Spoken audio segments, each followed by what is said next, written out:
Hey there, welcome to my channel. Today we're going to see how to download a video like this one from your YouTube.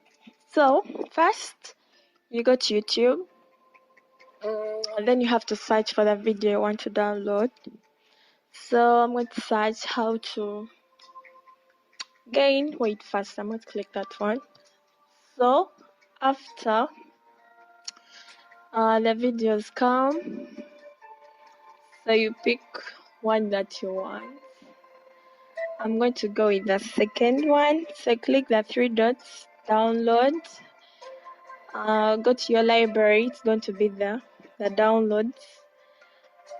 So mine has finished downloading. That's how you download videos from your YouTube to the YouTube app. But if you want to see how to download the videos to your phone storage, click the video that's on the screen right now. Thank you so much for watching. Subscribe for more.